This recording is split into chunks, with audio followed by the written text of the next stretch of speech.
ইরানের রাজধানী তেহরান, চারদিকে যুদ্ধের উত্তেজনা, অনিশ্চয়তা আর আন্তর্জাতিক চাপ। ঠিক এমন এক সময়ে দেশটিতে আয়োজন করা হলো এক ব্যতিক্রমধর্মী গণবিয়ের অনুষ্ঠান। তবে এটি শুধু বিয়ের আয়োজন নয়, বরং এর সঙ্গে জড়িয়ে আছে যুদ্ধ, আত্মত্যাগ আর রাজনৈতিক বার্তাও। সোমবার রাতে তেহরানের বিভিন্ন এলাকায় শত শত তরুণ তরুণী অংশ নেন এই গণবিয়েতে। সবচেয়ে বড় আয়োজন ছিল ইমাম হোসেন স্কয়ারে, যেখানে একসঙ্গে বিয়ে হয় শতাধিক জুটির। পুরো অনুষ্ঠান সরাসরি সম্প্রচার করা হয় রাষ্ট্রীয় টেলিভিশনে। বিশ্লেষকদের মতে যুক্তরাষ্ট্র ও ইসরায়েলের হুমকির মুখে জনগণের মনোবল বাড়াতেই এমন আয়োজনকে সামনে আনছে ইরান সরকার। এই কর্মসূচির নাম দেওয়া হয়েছে জানফাদা, যার অর্থ আত্মোৎসর্গ।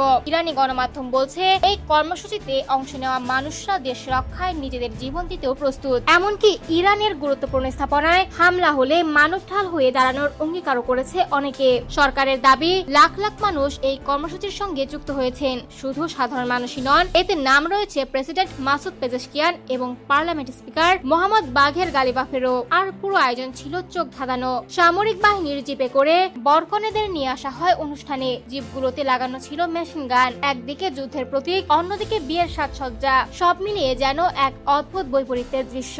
অনুষ্ঠানে অংশ নেওয়া এক তরুণী বলেন, দেশ যুদ্ধ পরিস্থিতিতে আছে, কিন্তু তরুণদেরও স্বপ্ন আছে, বিয়ের অধিকার আছে। আরেক বর বলেন, আমরা মানুষকে আশা আর শুভকামনার বার্তা দিতে এসেছি। যুদ্ধের হুমকির মাঝেও ইরানের এই গণবিয়ে এখন বিশ্বজুড়ে আলোচনার কেন্দ্রবিন্দু।